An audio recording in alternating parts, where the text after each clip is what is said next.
Buenas tardes.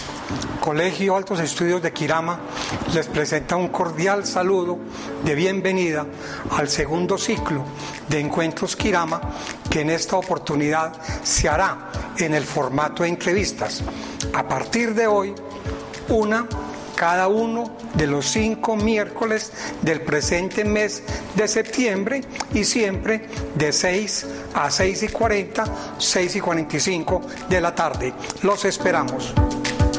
De otro lado, si no todos, por lo menos sí la mayoría de todos ustedes, está enterado que desde ayer martes 1 de septiembre se encuentra disponible en la página web la segunda edición de nuestro boletín Liderazgo y Sostenibilidad, que ha estado y seguirá circulando desde el primer día de cada mes.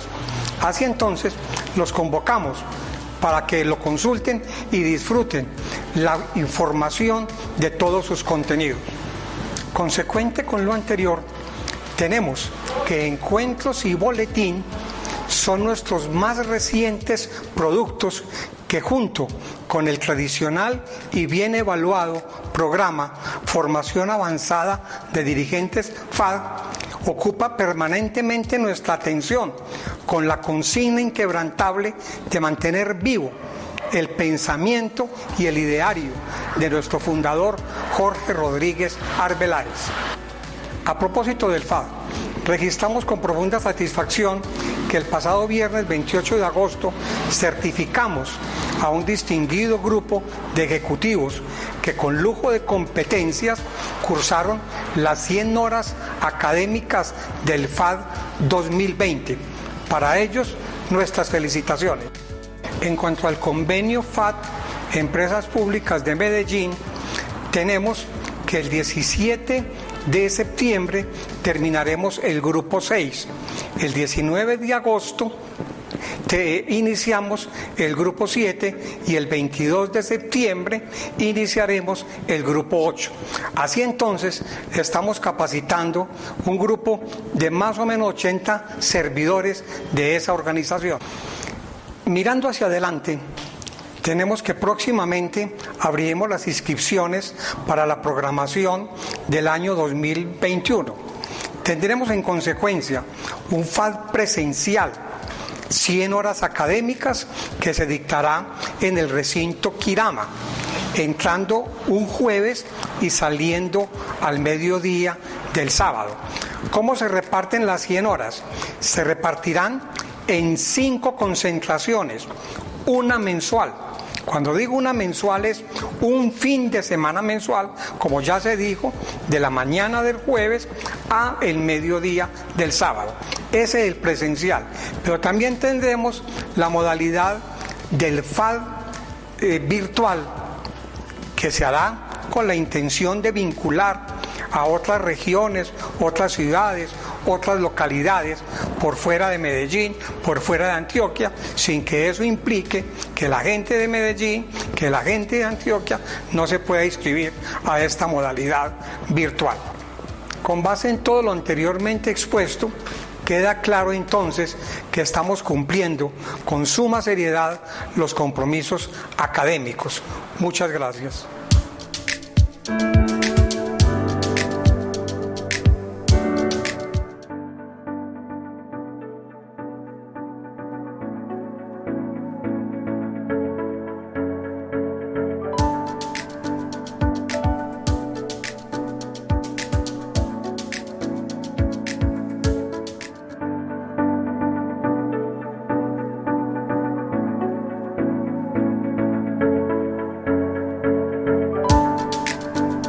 Buenas noches, bienvenidos a esta primera conferencia de nuestro segundo ciclo de Encuentros Quirama, esta vez sobre el tema de liderazgo y sostenibilidad.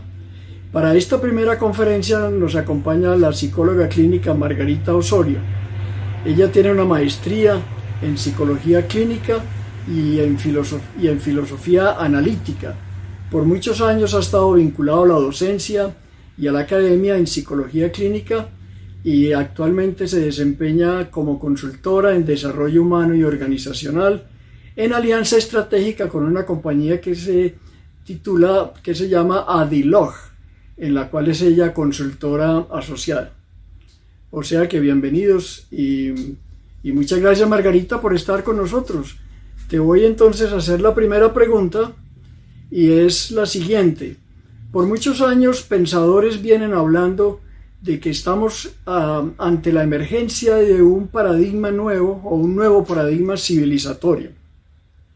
Desde tu perspectiva, ¿tú cómo ves la emergencia de este paradigma civilizatorio? ¿Estamos frente a eso? Adelante, Margarita, gracias.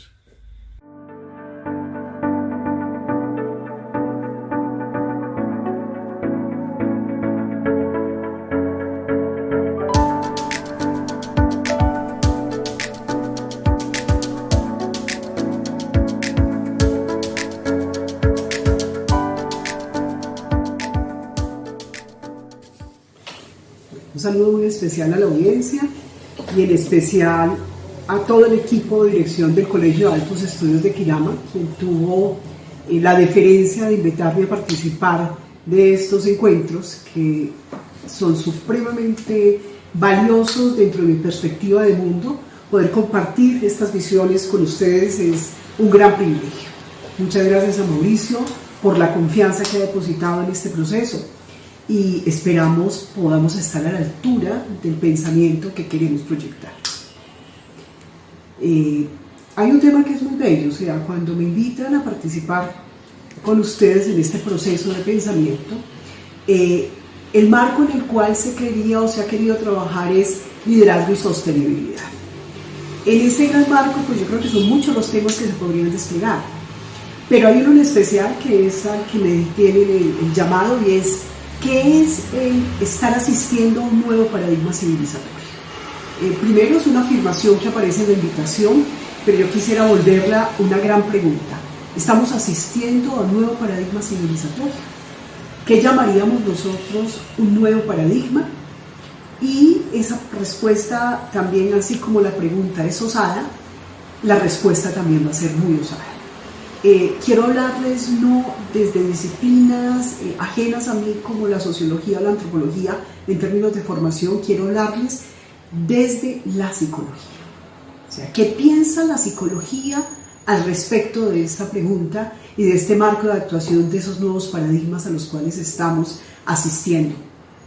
Seamos conscientes o no de ello. Como quiero hablarles desde el marco de la psicología, también quiero contarles desde qué psicología vamos a hablar.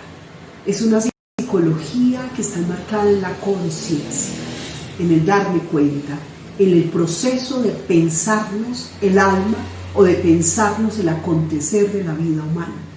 Es un acto de reflexión, es un acto de continuidad en términos de ese darnos cuenta. Hay una definición que para mí siempre ha sido muy bella, que habla del tiempo. Dice, el tiempo es la sucesión de estados de conciencia. Entonces, cuando hablamos de un nuevo paradigma, estaríamos hablando de qué estadio de la conciencia estamos habitando hoy. Porque posiblemente lo que hace cambiar el mundo son nuestras visiones de mundo, entendiendo visiones de mundo como estados de conciencia. Y creo que hoy tendríamos que estar mirando qué estado de conciencia tenemos hoy, a qué le estamos apostando, qué visiones de mundo estamos construyendo hoy. Y parece que estamos realmente asistiendo a una nueva visión de mundo. Cuando pasa el tiempo, la promesa es que amplificamos más nuestras visiones de mundo. Es desde ese lugar donde quiero contarles qué es eso. Hace muchos años, en alguna de tantas lecturas que suelo hacer, me encontré con una conferencia que dictó un ingeniero eléctrico cuando entró a la RAE, a la Real Academia de Ingeniería en España, y él dividió la historia de la humanidad, de la emergencia del hombre en el planeta, en un espacio de 24 horas. Él dijo, voy a tratar de hacer una taxonomía de cómo han ido surgiendo el universo, las especies y el hombre en un lapso de 24 horas. ¿Qué se quería ver? Y lo vamos a mirar de una manera muy rápida. Cómo en los últimos segundos necesariamente emerge la conciencia. O sea que la conciencia no es un producto que haya estado con nosotros todo el tiempo. Y más que la conciencia, la autoconciencia. Entonces él plantea de una manera clara, hace 13.700 millones de años surge el Big Bang. Eso nos lo han dicho los grandes astrofísicos, nos lo han dicho hace 13.700 millones de años. La edad del planeta está aproximada en 4.470 millones de años. Esos 4.470 millones de años son los que este personaje dividió en 24 horas. Él dice, a las 5 a.m. comenzó la vida. Entonces miremos esto, 4.470 millones de años, y a las 5 de ese día empieza, a las 5 de la mañana empieza la sopa primitiva, la vida. A las 8 p.m. aparecen los moluscos, nacen muchas especies. A las 11 p.m., miren todo lo que transcurrió, aparecen los dinosaurios. A las 11:40 de la noche emergen esas especies grandes, y a las 11:59 los primeros humanos. Entonces, en términos de millones de años, estamos hablando más o menos de 2.5 millones de años en África. 11:59 de la noche. Y aquí es donde viene el punto crítico de lo que yo quiero contarles. A las 11:59 .50, el fuego es dominado. Estamos hablando de 500.000 años atrás. Una décima de segundo antes aparece la agricultura, y ahí viene la gran explosión del problema de la humanización, y es que 3 milésimas antes de terminar el día surge la revolución industrial. 3 milésimas. Y ya vamos para la 4ª revolución. O sea que la explosión de la autoconciencia, la explosión de hacernos conscientes de nuestra humanidad, es absolutamente reciente. Es absolutamente demoledor. Y ustedes de pronto han escuchado los videos que hay de Carl Sagan cuando habla de ese minúsculo planeta que tiene la posibilidad de la expansión de la conciencia de una manera tan fuerte.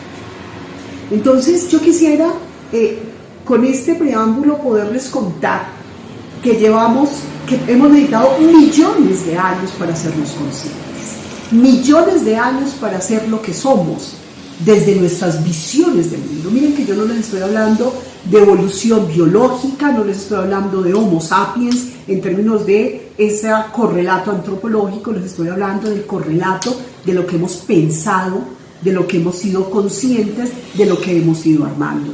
Entonces, la humanidad, desde que empezó a pensarse, ha querido conocer. Y la palabra conciencia, yo quiero tenerla dentro de todo este engranaje. Conciencia, con conocimiento. Cuando uno mira los diccionarios etimológicos, se da cuenta que la palabra conciencia como tal en nuestro latín no aparecía completa, aparece es la ciencia como un correlato del origen de la palabra. Entonces habla de que ciencia o scientia es el conocimiento, el que sabe, a mi entender, es la conscientia, es el concienzudo, es ser consciente, versus, y eso lo encontramos en los diccionarios, versus nesciente, que carece de instrucción, insciente, que no sabe, presencia, que conoce las cosas futuras.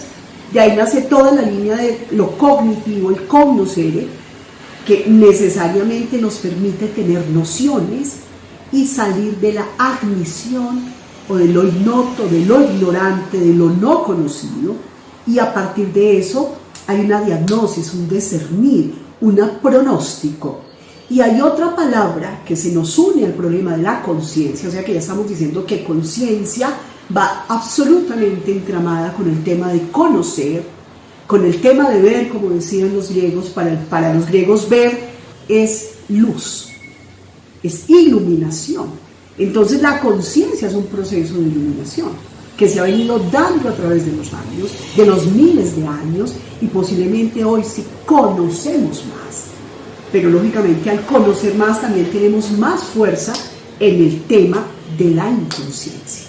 Entonces, el llamado es a darnos cuenta de qué acceso hemos tenido a esas nuevas formas de expansión de la conciencia, que necesariamente nos permiten entender los giros que ha dado eso que llamamos un nuevo paradigma civilizatorio. Un nuevo paradigma civilizatorio es una nueva forma de conciencia, es una nueva forma de emerger a un nuevo conocimiento, cuando verdades antiguas dejan de ser esas verdades para dar paso a nuevas verdades. Y aquí no estamos hablando de la conciencia solo como una vinculación con un pensamiento de la ética, sino la conciencia en todos los sentidos, el conocimiento del bien, el conocimiento del mal, lo que hemos pensado sobre Dios, lo que hemos pensado sobre la política, lo que hemos pensado de cada uno de los temas que competen en la humanidad. Y hay un tema que es muy bello frente a esto, y es que la adquisición de conocimientos, o sea, la adquisición de la conciencia, no puede ser no puede ser hecho para un beneficio propio, porque eso produce estancamientos, indigestión, obstrucción, dolor. Y si no se transmite a otros con inteligencia y con amor discriminante, no somos capaces de entender para qué tanto conocimiento. Es factible que eso nos esté pasando hoy. Sabemos demasiado, conocemos demasiado, pero también tenemos la voluntad para utilizar ese conocimiento. Entonces, Margarita, en la cultura humana, ¿cómo podemos entender la entrada a una conciencia de humanidad? ¿Qué es una conciencia de humanidad?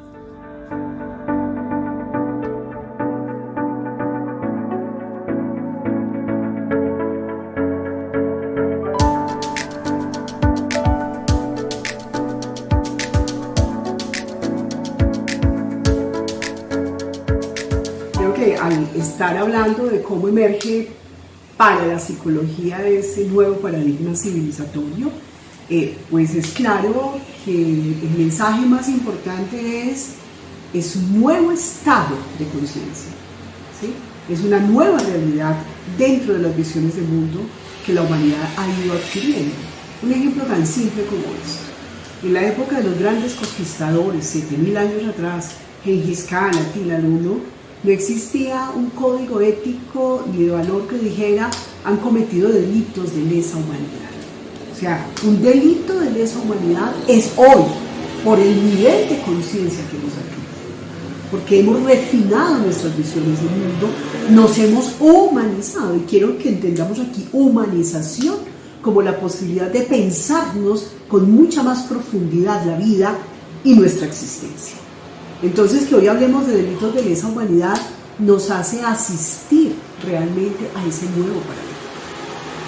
Si bien en la época de las grandes conquistas se hacían monumentos a los conquistadores, hoy tenemos una fuerte crítica a esa visión poco humanizante de la unidad humana. Entonces, ese ejemplo nos sirve para entender cómo todas las adquisiciones de los últimos segundos son adquisiciones del alma, son adquisiciones de conciencia, son adquisiciones que nos hacen distanciarnos de nuestra condición animal, ¿sí? Que nos hacen entrar en el proceso de la autorreflexión. Y podríamos decir entonces, ¿cómo se llamaría o cuál sería realmente ese nuevo paradigma? Ese nuevo paradigma yo lo llamaría conciencia de humanidad, ¿sí? Conciencia de humanidad, y en esa conciencia de humanidad, antes de ella, yo tendría que hacer grosso modo como una pequeña reseña de cuáles serían esos momentos de la conciencia diferenciados a través de los años. Entonces, inicialmente teníamos una conciencia de masa. ¿Qué quiere decir eso? La conciencia ha estado ahí. La conciencia ha estado ahí, pero se presenta de forma diferente.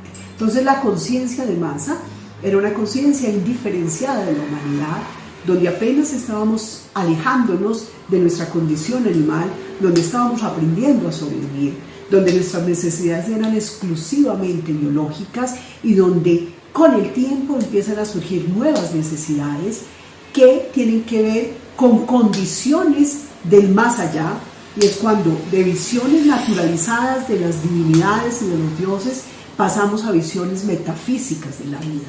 Y entonces empezamos a sentirnos ya no unos niños pequeños, casi que en la cuna, sino que nos empezamos a sentir unos niños en el uso de la razón, como dirían los grandes filósofos de la ética. En ese uso de razón nos empezamos a sentir preadolescentes, y la Edad Media fue una Edad Media de preadolescentes, donde un Dios todopoderoso cuidaba de su prole, cuidaba de la humanidad, y todo lo que acontecía, porque ese gran Dios así lo deseaba. Si ustedes revisan en el momento histórico tan fuerte que estamos viviendo, no es exactamente a las religiones a las cuales estamos acudiendo para enfrentar este momento, sino que estamos acudiendo a la ciencia, a la tecnología, y estamos acudiendo a nuestras concepciones económicas para poder hacer uso de esta capacidad nueva que tenemos. Ya no estamos en manos de ese Dios papá bondadoso, sino que estamos en manos de esa capacidad responsable que el ser humano tiene a partir de ser ese ser adulto. Cuando hablábamos de que esa revolución industrial marca un hito en la conciencia de la humanidad real, el día que dominamos la naturaleza, el día que nos sentimos grandes, el día que salimos de la casa paterna, el día que le dijimos a Dios, sigo creyendo en ti, pero de otra manera, el día que dijimos, deja que yo actúe en el planeta, ya no me asombro frente a la naturaleza de una manera mágica, sino que me asombro de una manera pensada. Y entonces es cuando en esa revolución industrial entramos a sentirnos autosuficientes y entramos en el segundo estadio marco de la conciencia, y es la capacidad autoconsciente y la posibilidad de la subjetividad. Ese ser humano de la revolución industrial empezó a tejer la individualidad, empezó a tener la capacidad de sentirse un ser humano adulto, capaz de tener en sus manos las riendas de la vida. Es factible que lo miremos de una manera simbólica como un adolescente que apenas está asistiendo a su primera posibilidad de tomar decisiones. Y tomamos decisiones temerarias. Es un adolescente humano con mucha capacidad y con mucha inteligencia.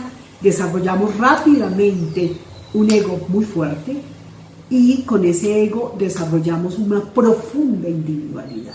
Queríamos ser diferentes, ya no queríamos ser niños en manos de Dios, ya no queríamos ser niños en manos de los grandes patriarcas de la humanidad, queríamos ser grandes, autónomos y salir a conquistar el mundo desde otros lugares.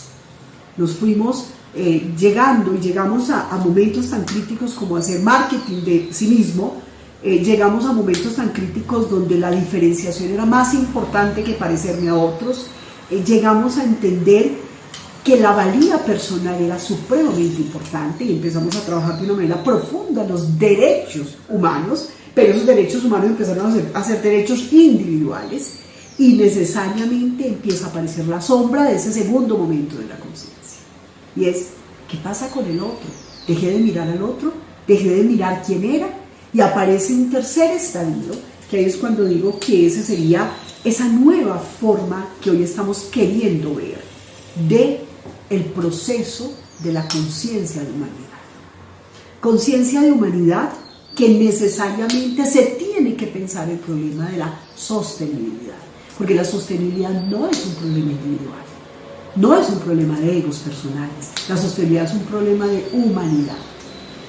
La ciencia misma tuvo que pedir disculpas cuando entendió que no habían diferencias genéticas en esa especie llamada humana, que el color de la piel era simplemente variaciones no de la genética, sino de esas mutaciones naturales que se pueden dar en el proceso mismo de diferenciaciones, necesariamente que actúan, pero que no nos generan diferencias en el ADN. De tal manera que cuando hablamos de sostenibilidad, necesariamente hablamos de conciencia de humanidad, y hablamos de ese nuevo estadio que tenemos que empezar a pensar. Cuando hablamos de conciencia de humanidad, estamos hablando del bien común, estamos hablando de solidaridad, estamos hablando de colaboración, estamos hablando de todo aquello, ¿sí? De todo aquello que necesariamente hace que yo tenga que dejar de pensar en mi pequeño mundo para pensar en el otro en su totalidad. Y creo que desde diferentes lugares, ahí sí, desde diferentes saberes, desde diferentes lugares de esa conciencia, de ese conocimiento, nos están exhortando en este momento a pensar en la necesidad de la colaboración, en la necesidad del bien común, en la necesidad de la interconexión que tenemos, en la necesidad de sacar lo mejor que tenemos, pero no para pensar en mi pequeño beneficio, sino en un beneficio que haga que siga perdurando la especie, independientemente del sacrificio individual que tenga que hacer.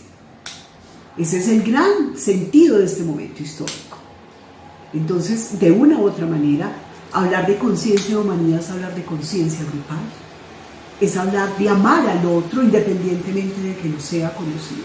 Venimos de esos profundos egoísmos. Primero yo, segundo mi familia, tercero mis amigos, cuarto mi pequeño núcleo. Y hoy nos están diciendo, no es suficiente con que cuides a tu familia, no es suficiente con que te autocuides, tienes que entrar realmente a entender que la humanidad entera debe ser cuidada, debe ser protegida. Y con la humanidad entera, todos los ecosistemas que le permiten permanecer en este planeta. Es una expansión de la conciencia a un mundo más grande que sale del pequeño yo, que sale de las pequeñas condiciones egoístas que también hemos armado. Hay algo supremamente importante. Cuando hablamos de la conciencia, hablamos de todo aquello que el hombre descubre, y la conciencia no es ingenua. Hay descubrimientos muy poderosos, pero hay descubrimientos que necesariamente nos han llevado a nuestra propia autodestrucción. Pero siguen siendo productos de la conciencia y siguen siendo productos del alma. Todo lo hemos producido, desde la bomba atómica hasta todos los grandes problemas éticos que hemos manejado. Todos nuestros problemas son creados por la conciencia, o sea, creados por la conciencia. Por eso, ser reflexivos sobre la conciencia, pensar en la conciencia, es una necesidad enorme de cualquier líder. Muy bien. Entonces, en esa conciencia de humanidad, esa conciencia que se mira a sí mismo, ¿cómo se entiende el trabajo del líder? ¿Qué es liderazgo? ¿Qué caracteriza a un líder? ¿Y cuál es el asunto del yo en esta conciencia de humanidad?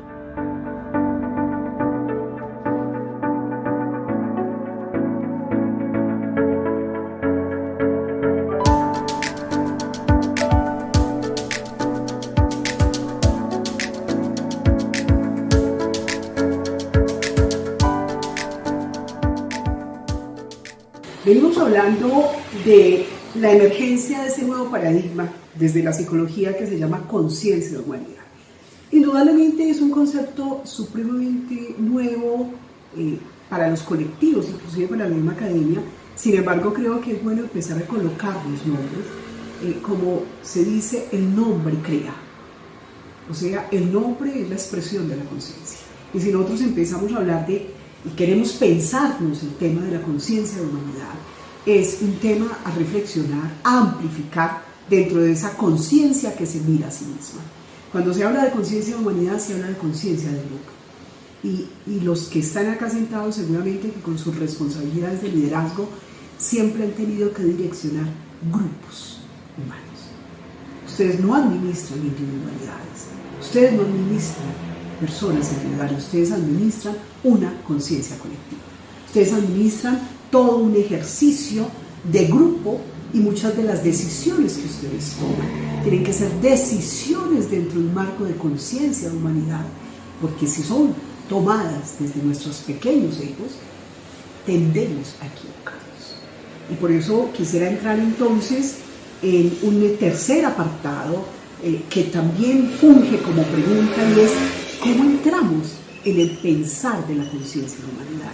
¿Cómo entramos en ese pensar de la conciencia psicológica? ¿Y cómo hacemos que realmente tengamos una reflexión profunda frente a lo que nos está aconteciendo? Porque posiblemente lo que nos está aconteciendo no solamente es el momento histórico del COVID, sino lo que nos está aconteciendo como humanidad en esta aceleración de la conciencia tiene que generar de cierta manera momentos de reflexión y momentos de quedarnos un poco quietos, que tiene que ver con estos espacios que ustedes comparten en Kirama para pensarnos ese acontecer. Siempre he dicho, vivimos en una pecera y uno no conoce la naturaleza de la pecera cuando forma parte de ella. Un ejercicio de pensarnos la conciencia de humanidad y de pensarnos el alma o de pensar la conciencia es un gran ejercicio de salirnos de la pecera para mirar qué está pasando dentro de ella, para poder hacer los correctivos y podernos darnos cuenta qué se está construyendo allí. Entonces, esa pregunta de cómo es que podemos entrar en una conciencia de humanidad. Ya sabemos que somos expertos en la subjetividad, en la conciencia del individuo, en la autoconciencia de mi valía, en la autoconciencia del yo. Somos expertos. Creo que esta es la era de la experticia del yo, la era de la experticia de los egos. A todos nos ha tocado lidiar con nuestro problema del ego. Pero creo que ese nuevo paradigma tiene que ver con cómo es entrar en la conciencia de la humanidad. Todos entramos y habitamos el yo y habitamos la conciencia del ego. Pero ahorita estamos diciendo ¿y cómo somos capaces de ser conscientes que estamos habitando la conciencia de la humanidad? Cuando ustedes toman decisiones, son decisiones que están afectando el país entero. Y si ustedes revisan un poco más, hay decisiones, dependiendo de los niveles en que ustedes se mueven, que afectan toda la humanidad. Porque estamos conectados y eso es parte del nuevo paradigma. El nuevo paradigma nos está diciendo, somos uno, estamos conectados, es una red, es un sistema, es un campo energético conectado y eso es parte del nuevo paradigma, querámoslo o no.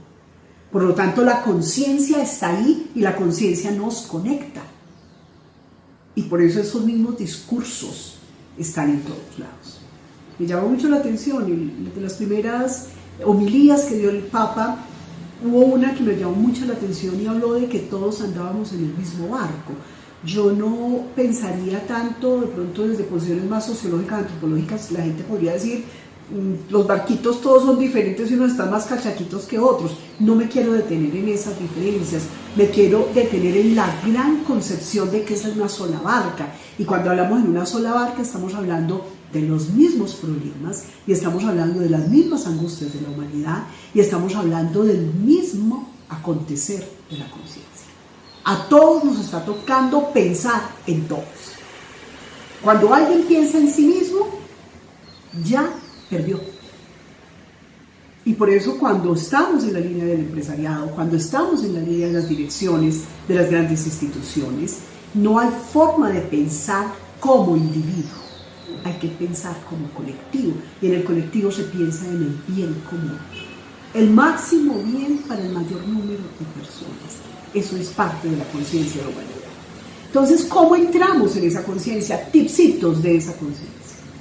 Hay un punto crítico y es entrar o trascender el pequeño yo para entrar realmente en un proceso de pensamiento mayor. El pequeño yo está preocupado de las pequeñas cosas. Cuando ustedes están ahí de interlocutores, cuando ustedes me están escuchando, yo quisiera que ahí estuvieran sentados los grandes hombres. Entonces vamos a hablar del pequeño yo, que es el Homo Parvus, y vamos a hablar del Homo Totus, que es el gran hombre. El pequeño yo puede estar sentado escuchándome, pensando en la comida que tienen esta noche, pensando en los problemas de la casa, pensando en que el auto está varado, y esas son preocupaciones del pequeño yo. Cuando ustedes son líderes, no tienen derecho a estar en una mesa de juntas desde el pequeño yo. ¿Quién tiene que estar sentado ahí? El gran hombre, que piensa en la humanidad, que piensa el beneficio común, que pone toda la entereza de su conocimiento, de su capacidad reflexiva y pensante para el servicio de una colectividad, llámese empresa, llámese institución, llámese país, llámese municipio. O sea, trascender el pequeño yo para entrar en el gran hombre. Hay que trascender los miedos, las mentiras, Los miedos y las mentiras hacen una sumatoria maravillosa y nos llenan de espejismos. Un líder tiene necesariamente que trascender, enfrentar sus miedos para entender que sus miedos forman parte de su pequeña preservación. Por lo tanto, cuando soy capaz de enfrentar los miedos, rompo los espejismos que he vuelto realidades que no tienen asidero. Hay otro tema que es parte de la conciencia de humanidad y es el prejuicio de la separatividad. Es gravísimo trabajar con ese prejuicio de la separatividad. Es gravísimo estar en ese ejercicio cuando de una u otra manera somos una unidad. Ese es un pecado capital de este momento histórico. Creer que el otro es diferente a mí, rechazar al otro, al que piensa diferente, al que siente diferente, al que se ve diferente, y no soy capaz de encontrar los únicos puntos de encuentro que realmente son reales, y es que todos somos uno y somos humanos. Los que hemos tenido la posibilidad de viajar, de conocer otros países, de conocer otras culturas, cuando en el fondo miramos, nos damos cuenta que todos somos iguales. Y hay un tema muy bello que es trascender nuestras visiones del mundo, trascender nuestros egoísmos, trascender nuestras visiones dogmáticas. Hasta la libertad se nos puede convertir en un dogma. Ustedes como líderes están llamados a revisar sus dogmas. Casi todos estamos atravesados por dogmas. Hasta la libertad, como les digo, se puede convertir en un dogma. Y un dogma va en contravía de la conciencia de humanidad. Porque la verdad se construye colectivamente. La verdad es esa posibilidad de que todos puedan tener esos consensos que nos unifican en el bien común y que no hacen daño. La separatividad hace daño. Los prejuicios hacen daño, las mentiras y falsedades hacen daño, nuestros profundos egoísmos hacen daño, por lo tanto no estamos hablando de conciencia de humanidad, no lo estamos haciendo. Y finalmente, Margarita, en esa conciencia de humanidad, ¿hay alguna ley universal que caracterice nuestra condición humana y que caracterice a un líder? Mil gracias.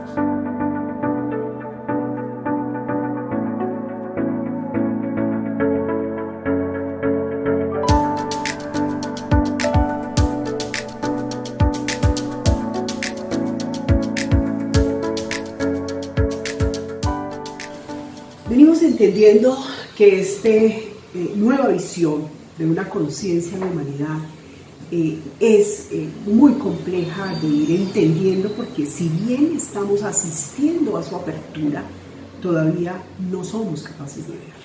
Y este es un gran esfuerzo que les estoy pidiendo como para que podamos entender que de alguna manera la inquietud de los líderes que en este momento tienen en sus manos las riendas de este grupo humano, necesariamente se están preguntando qué nos pasa, cómo resolver los grandes problemas de la humanidad, no solamente del desastre ecológico y del desastre de sostenibilidad que hemos generado, que lo generó la conciencia, sino también cómo resolver aquellos problemas éticos, cómo resolver aquellos problemas que necesariamente nos tienen atrapados en el problema del ego.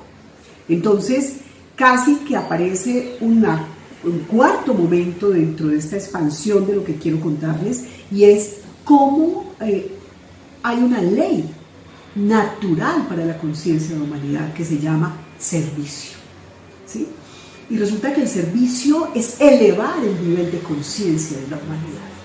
O sea que un líder tiene una misión en la vida fundamental, y es elevar el nivel de conciencia de la humanidad, elevar la capacidad de pensar, elevar la capacidad de reflexionar. Y cuando yo estoy hablando de pensar, no quiero que confundamos el pensar del corazón, el pensar del alma, con el pensar de la racionalidad instrumental ilustrada.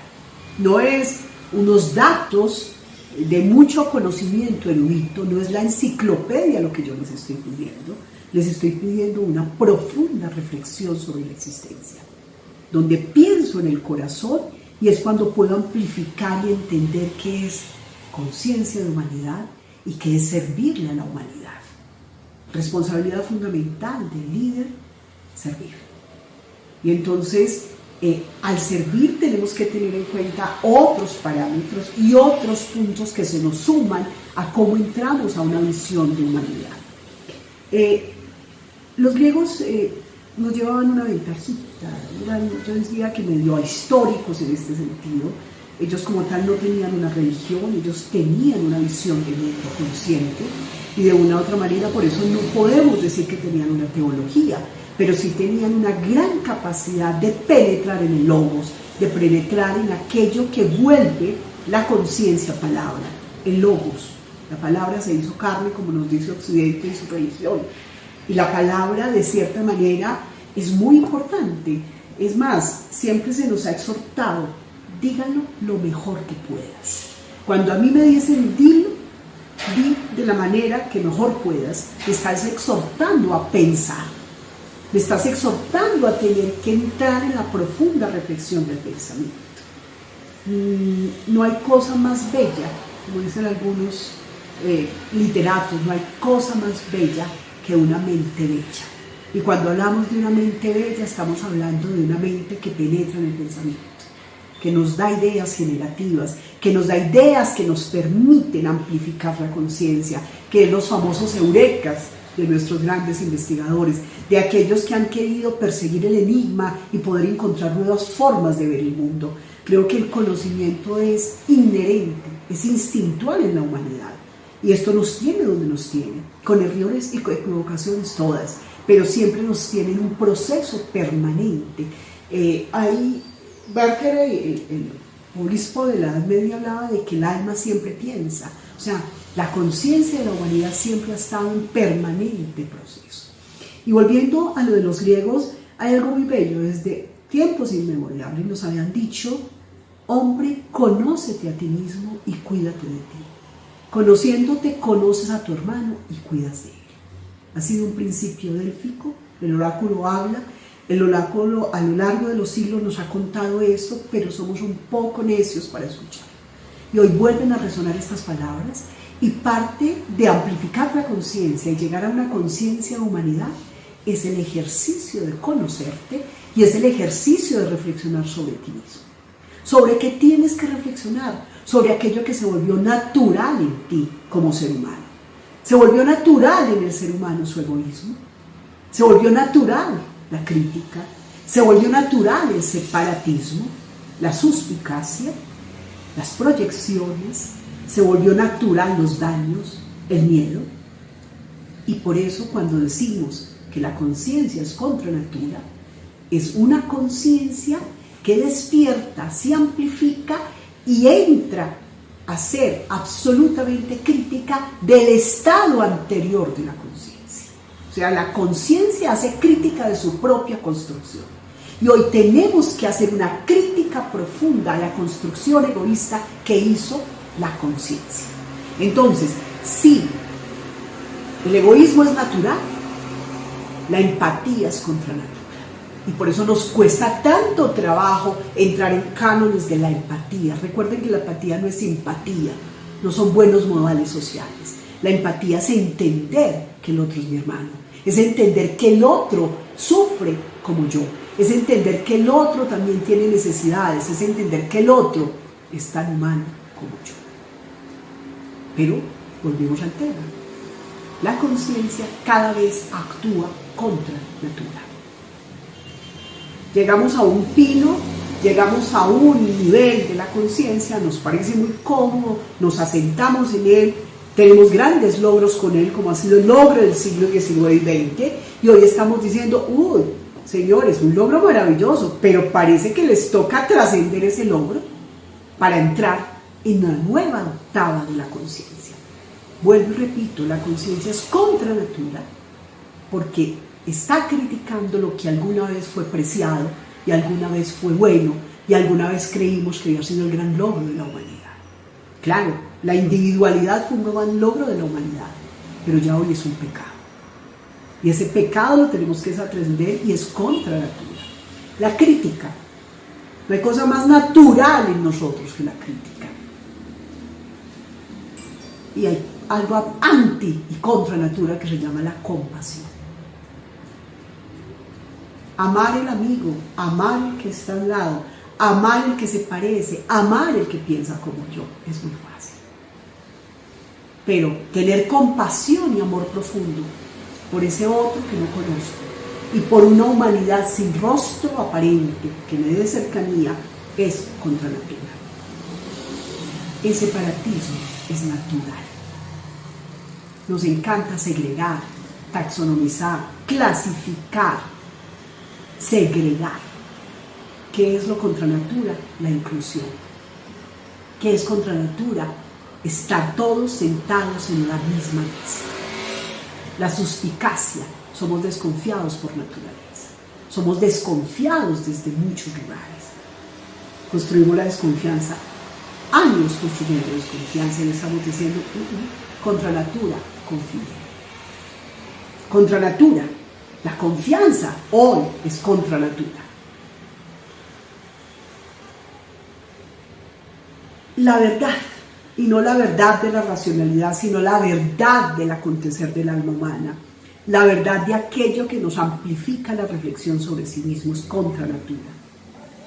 Por ahí dicen que no todo dolor es verdad, pero que toda verdad del alma es muy dolorosa. Y hay un tema que es complejísimo y que se ha vuelto natural. Heráclito tiene una frase que es muy bella y que yo quisiera traerla en este momento porque es muy compleja y creo que la estamos viviendo de una manera muy fuerte, y es: en esta naturalidad del individualismo, en esta naturalidad del egoísmo, estamos muy preocupados con el incendio, como dice Heráclito, pero nos tendría que preocupar la desmesura del que incendia. La desmesura en la Grecia antigua era el pecado de la ibris, era el pecado de la desmesura del poder. Y creo que hoy estamos naturalizados con la ibris. Hoy tenemos individuos trabajando desde la ibris. Muy preocupados con el incendio, sí, pero deberíamos preocuparnos más por ese incendiario que está en el poder. Cada uno de ustedes tendrá que hacer un análisis profundo para decir dónde están. ¿Están realmente en la desmesura del poder? ¿En ese individualismo profundo que tejimos en el siglo XX y seguimos alimentando en el XXI? ¿O realmente renunciamos a la ibris del poder para entrar en la conciencia de humanidad? Y por último, es muy interesante. Se nace para conocer, se nace para amplificar la conciencia. Dice, se les voy a leer textual, que me parece una frase muy bella, dice: cada reino de la naturaleza lleva el aspecto conciencia hacia una etapa mayor de perfección, con una mayor sensibilidad y respuesta a las condiciones externas e internas. Cada generación de la especie humana lleva el aspecto conciencia hacia una etapa de mayor expansión, sensibilidad y agudeza y profundidad, buscando la verdad mayor que siempre le es esquiva. Y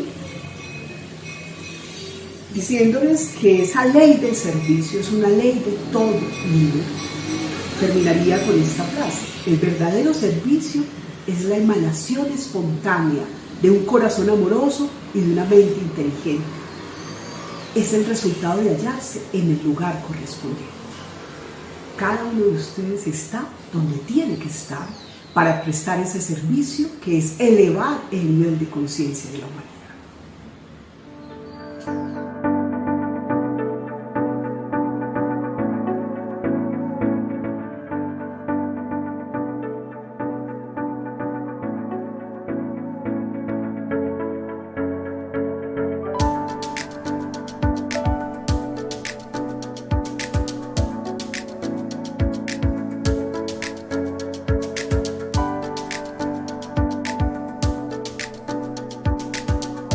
Maravilloso, estoy muy contento con estas reflexiones tuyas y estoy seguro que será todo el marco de referencia a tener en cuenta en las otras conferencias que siguen para entender bien, para entender mejor todo ese concepto de sostenibilidad en el marco de esa conciencia de humanidad.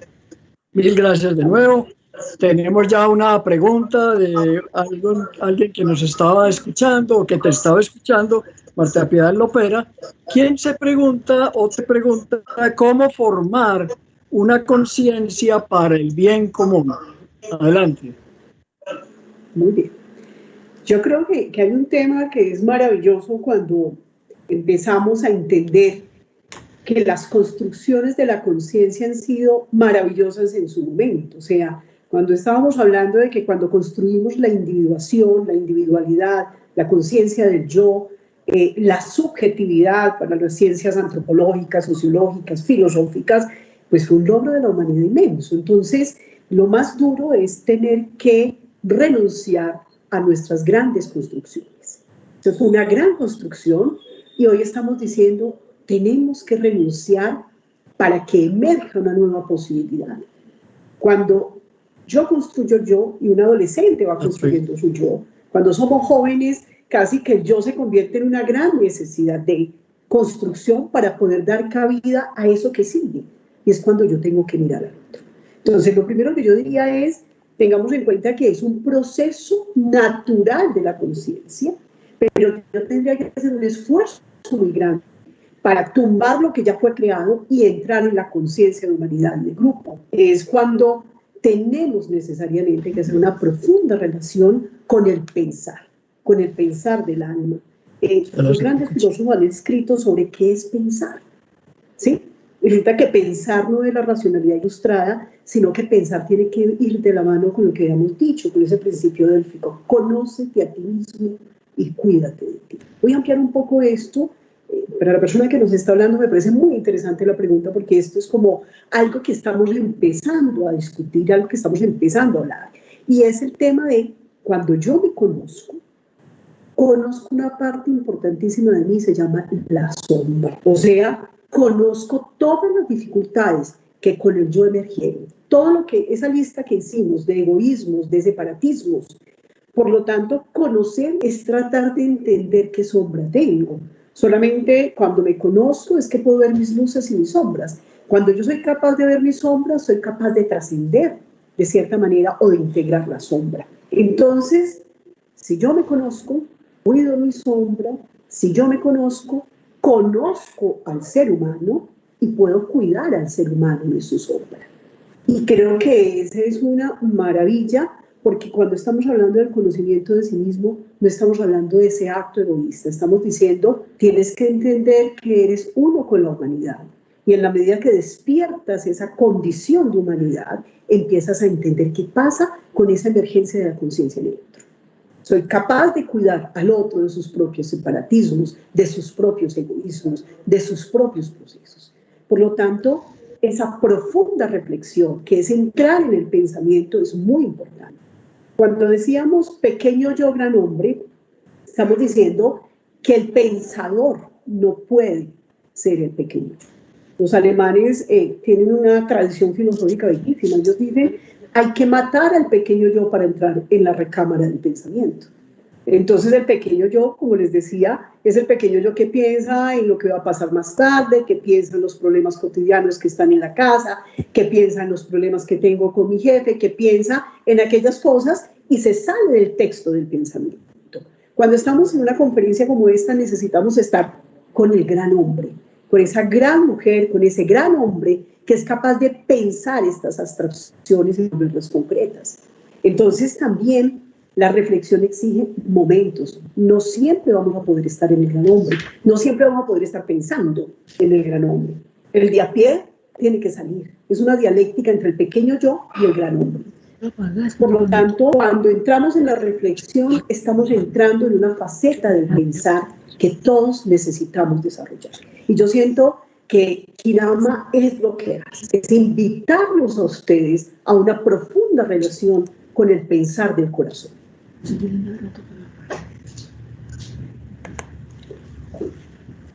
Excelente respuesta, Margarita. De otra persona en la audiencia, de otra espectadora, Montserrat Begué, tiene la siguiente comentario más pregunta. Excelente charla, reflexiones para construir un mejor futuro. ¿Cómo aplicar esto a la educación desde la infancia? Adelante. Bueno, creo que esa pregunta es muy bella. Yo siempre he pensado que la educación, lo que dicen, ¿no? Lo que dicen los grandes pedagogos, de una u otra manera, los cimientos mismos de la construcción de la conciencia empiezan allá, ¿sí? Y traigo casi que una cuña. A mí me ha preocupado mucho lo que nos está pasando con la educación hoy. Yo creo que es el sector más afectado con lo del COVID, y sobre todo la básica primaria, la básica secundaria, porque siempre he creído que lo que nos humaniza en la educación no son los textos. Lo que nos humaniza es el encuentro con el otro, es esa posibilidad de encontrarme con el otro, esa posibilidad de interacción, esa posibilidad de saber qué siente, qué piensa el otro. Cuando ese niño se enamora de la profesora, cuando ese niño pelea con el vecinito, cuando tenemos que discutir esos dilemas, esos pequeños dilemas morales que los niños empiezan a tener cuando están en esa etapa de construcción de la curiosidad, creo que es fundamental. O sea que la posibilidad de la reflexión, entre más temprano la podamos tener con los niños, creo que va a ser mucho más fructífero ese futuro. Considero que el pensar del alma, la reflexión profunda, el sentarnos con estos niños que son diferentes. Yo siento que los niños de hoy han emergido a la conciencia más rápido que nosotros, que las generaciones, por lo menos la mía. Yo siento que el niño de hoy tiene más acceso al pensamiento, tiene más acceso a las preguntas. Soy una convencida que el método socrático sigue siendo el método por excelencia, el método de la pregunta, el método de poder sentarme con ellos, hablar de natura, hablar de la vida, hablar de la cotidianidad, de esa sensibilidad que implica realmente pensarnos como humanos. Yo creo que es enseñar el no separatismo, es enseñar el pensar del alma, es enseñar realmente la posibilidad de la integración de la diferencia. Ese tipo de constructos de reflexión son fundamentales y creo que los niños hoy aguantan que sea desde muy temprano ese proceso. Es una invitación a que le extendamos. Soy una convencida que la psicología es una, no soy muy proclive a dividir la psicología entre niños, adultos, personas adultas. Siempre he creído que somos uno, un alma. Esa alma del niño tiene la semilla del futuro, alma del adulto. Y esa semilla, en la medida que la cultivamos más, vamos a poder tener unos futuros mucho más. Muy bien, Margarita, gracias. Mientras nos llega otra pregunta, te hago la siguiente. ¿Cómo nos pudieras explicar un poco más ampliamente tu afirmación de que la conciencia es contra natura? Por favor, gracias. Muy bien. Sí, es una vuelve y juega, una afirmación temeraria, fuerte. Voy a partir de un constructo que es muy englobante, y es que toda producción humana es fruto de la conciencia.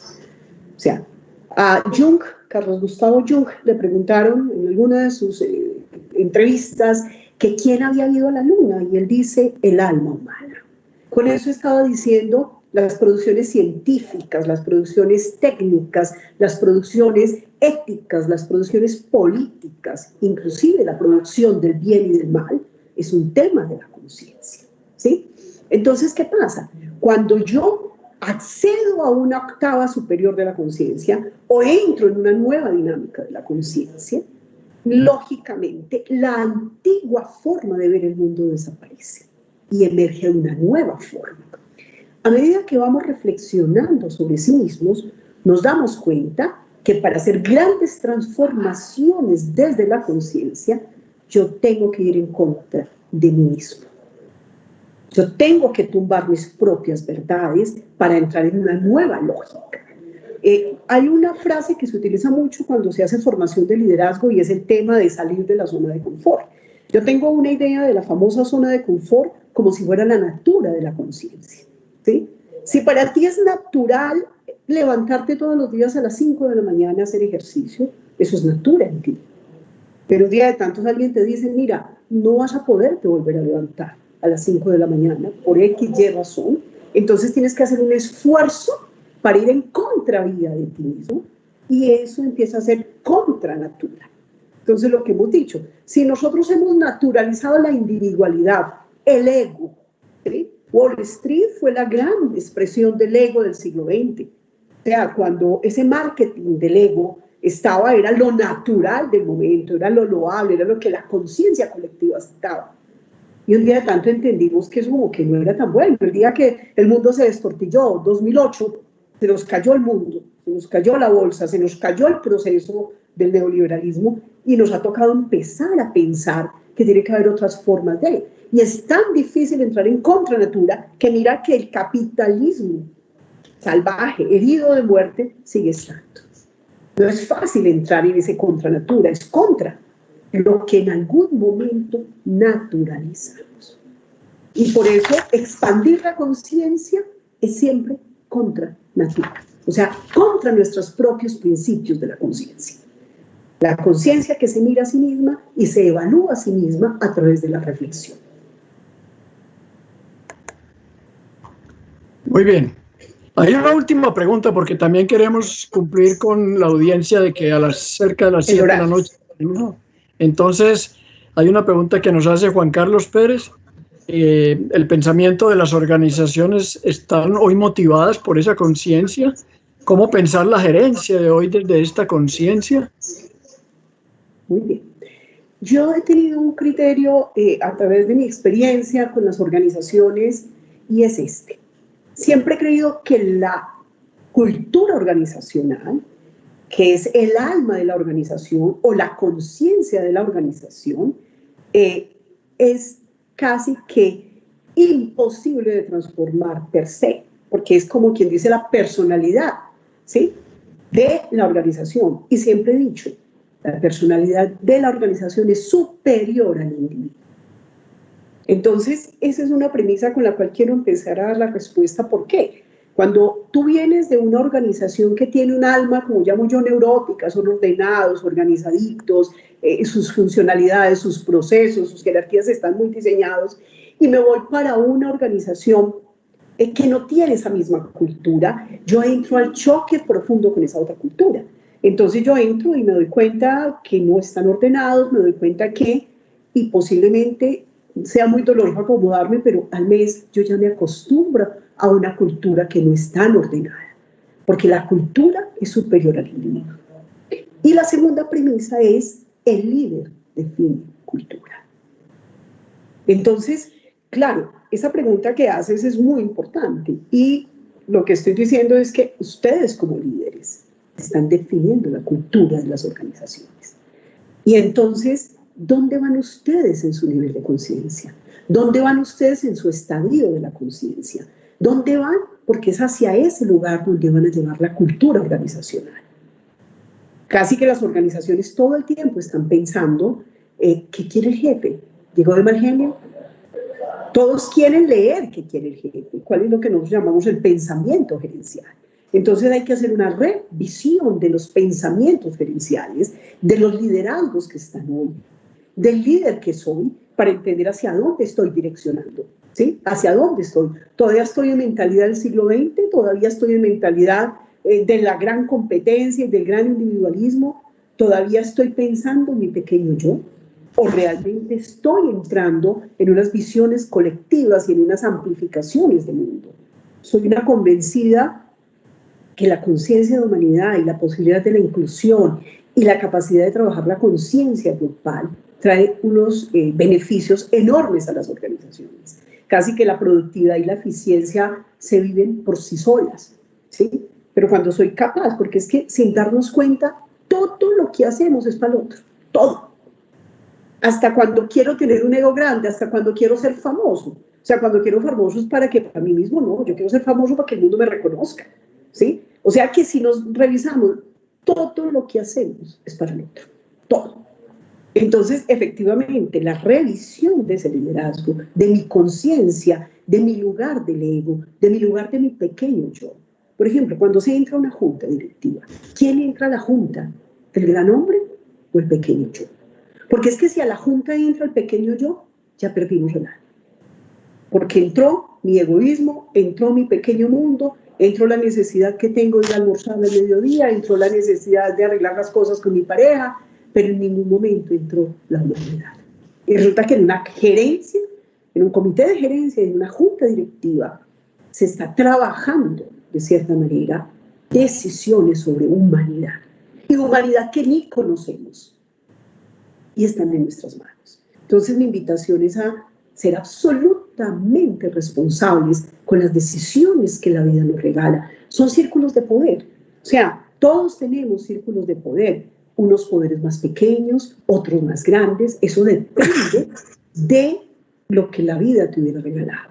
Si te ha regalado más poder, te está regalando más responsabilidad y te está dando más opciones de trabajar por la humanidad. Pero puedes hacer las dos cosas.